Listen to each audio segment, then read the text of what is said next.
The Constitution says that the President shall meet from time to time with the Congress so he could inform them of the State of the Union, so that he could make recommendations to them for their consideration of those things that are both necessary and expedient in his opinion.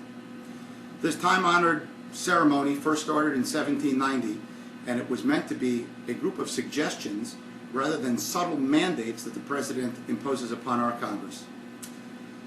There are foreign monarchies that have similar ceremonies, and they are called the speech from the throne.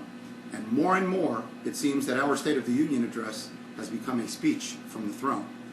We've seen this President publicly lambaste our 9 respected Supreme Court justices. We've seen him claim that there are no earmarks on the Stimulus Act, which fact checkers show had over 9,000 earmarks. Well, this President would have you believe his version of reality, but I'm here to suggest to you that there is one that is far more realistic. What I want to focus upon here tonight are 2 points: tyranny and bankruptcy. So let's start with tyranny. This President has recently said that if Congress won't act, then he will act. Basically what he is suggesting is if Congress won't agree with him, he will just go ahead and agree with himself and pass whatever laws he wants to make or change or cancel, just willy-nilly. And he has said that he has a pen and a phone as his weapons of choice. Maybe he meant a pen and a throne. But I would suggest to you that this President is usurping authority and doing things that he has absolutely no right to do. I will also suggest to you that Article 1 of our Constitution says that our elected officials in Congress are the sole body that are allowed to make and change our nation's laws. Article 2 charges the President with an affirmative duty to enforce those laws whether he agrees with them or not. The words executive orders are never used in the context of the Constitution, but they've taken on a meaning that they are there to help enforce the existing laws. They can in no way be used to make a law, cancel a law, change a law, only to enforce a law, and this President has also abused that power.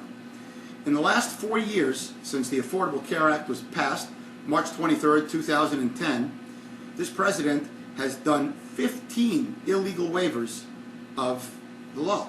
The first of which was July 2nd of last year, which was the largest of all of the illegal waivers and by far the most egregious. He delayed the employer mandate. I would suggest to you it wasn't just a delay. He, as a Congress of one, canceled a federal law all by his lonesome. Now bear in mind, he's not a lawmaker, he is a law enforcer. He is the executive. You can't govern under both Article 1 and Article 2 at the same time. So what I felt was that in doing so, he did something that was egregiously wrong. And the reason that he did it was because the midterm elections are coming up in November, and he knows that this law is a debacle. He understands that when the employer mandate hits, unfortunately, millions of people are going to lose their jobs, be downsized in hours, and they are going to blame the Democrats, and he doesn't want to eat his own cooking. So he wants to wait until after the midterms when America is politically paralyzed and can no longer judge the Democrats by the law that they passed. This is further evidenced by the fact that another interesting illegal waiver flew under the radar, which was the enrollment date. What the law states, and currently states still, is that on October 15th of this year coming, the insurance companies are to disclose to America what they are going to be charged for their insurance premiums in the following year. He stated that he felt that the insurance companies were going to need a little bit more time, even though no one in any insurance company asked for more time. He was going to delay it by just a couple of weeks. Coincidentally, what happens in those couple of weeks are the midterm elections. So he doesn't want people to know the sticker shock that they're in for until right after the midterm elections. Why is there going to be sticker shock? The White House itself said that they needed 40% of the people in the 18 to 34-year-old age group to enroll in Obamacare in order to be able to make this law feasible. Only 24%, just over half of that, is the percentage of young people that have signed up under Obamacare.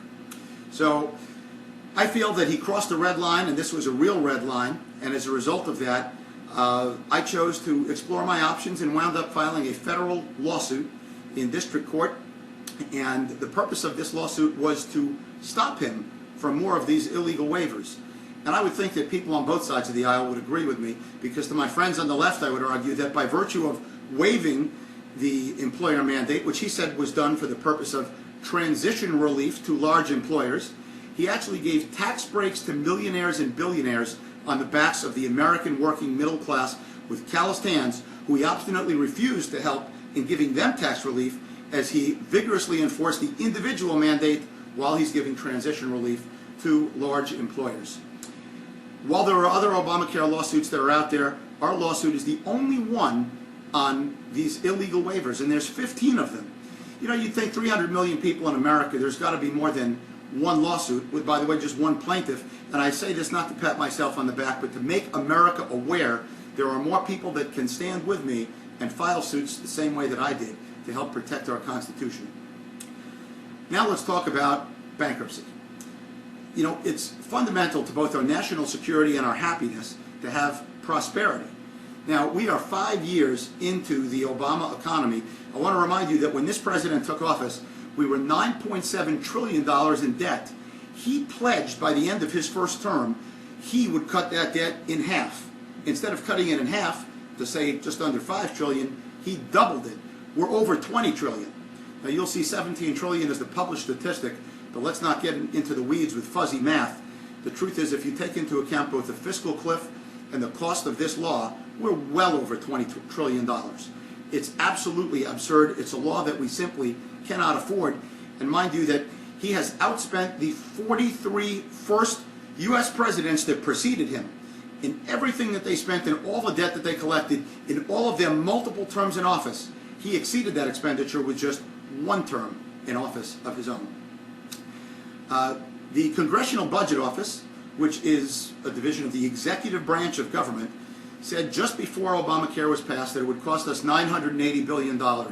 Just a few short weeks later, they said, oops, we were off by triple. It's actually going to cost $2,800 billion.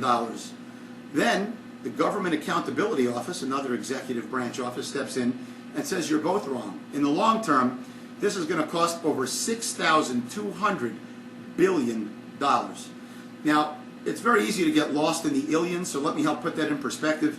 That is more than the cost of all wars we ever fought in the history of the United States combined.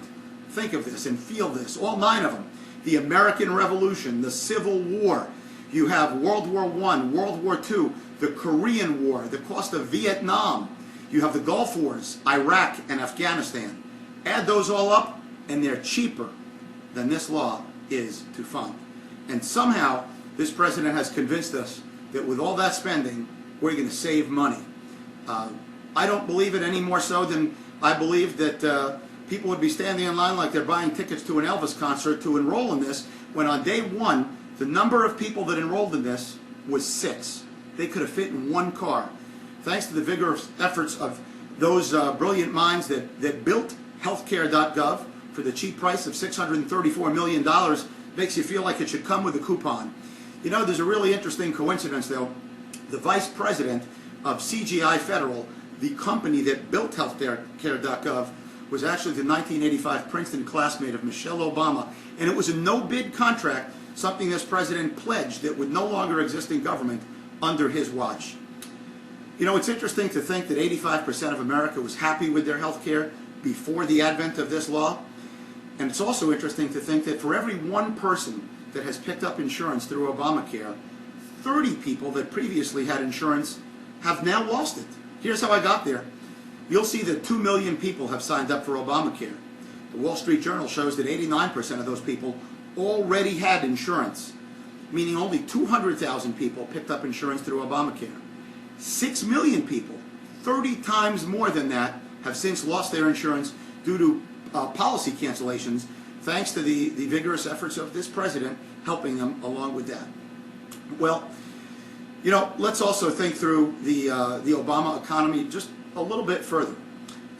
You know, it's interesting to look at the real unemployment numbers, which are much higher now than they were when this president first took office. And it only cost us about $10 trillion for us to get there.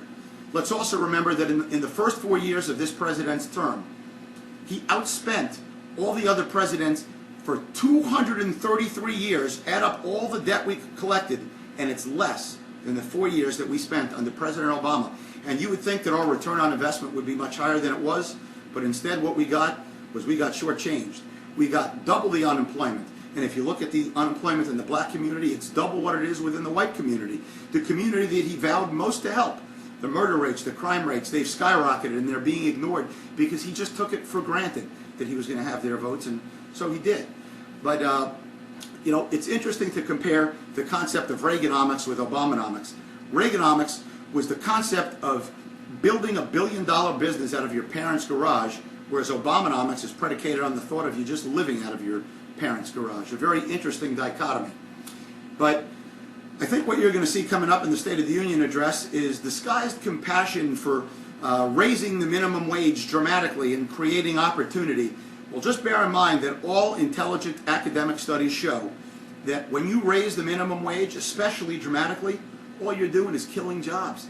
Because think about this. If you owned a business, do you think you would be more apt at hiring more people if the threshold to hire them was much higher or much lower?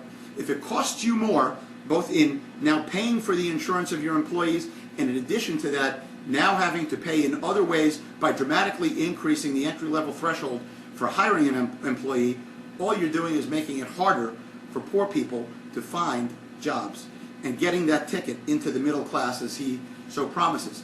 And I would ask you to think of this. Number one, nobody ever got a job from a poor man. And number two, it's impossible to both love creating jobs at the same time that you want to stand in the way of job creators and punish them for so doing. In just a few short days, you're going to hear the most interesting, politically engineered State of the Union address you've probably heard to date. And this artfully crafted wordsmith version of this document is going to be nothing more than the manifestation of both deception and subtlety on the part of a president who's nothing more than a dictator who rules by executive order and rules by contrived crisis. And just remember that when you see him give his speech, he is standing from his invisible throne, and you don't have to wear a crown to be a king. Words matter. Just like he said, words matter. But to him, words are just air moving, and he's stepping up on that podium to give you a mind massage. Be aware of it, because the technique identified is a technique disarmed. Let's be a little bit more intelligent this time around. And by the way, when you hear him say that his administration is the administration of the embodiment of the rule of law, or that he is a beacon of transparency, saying those things doesn't make it any more so than standing in a garage makes you a car. Let's judge this president by his actions, not his aura. And when you see his theatrically timed pauses and his puppeteered facial gestures, I would ask you to ask yourself, have you had enough charisma? Elections have consequences. Hope is not a strategy, and transparency is not a plan. But I respect your right to disagree with me, and if you like that plan, you can keep that plan. Period. My name is Dr. Larry Cowett, and I've approved this message. Check us out more on theamerican.net. Thank you for your time. God bless you. God bless our soldiers, and God bless America.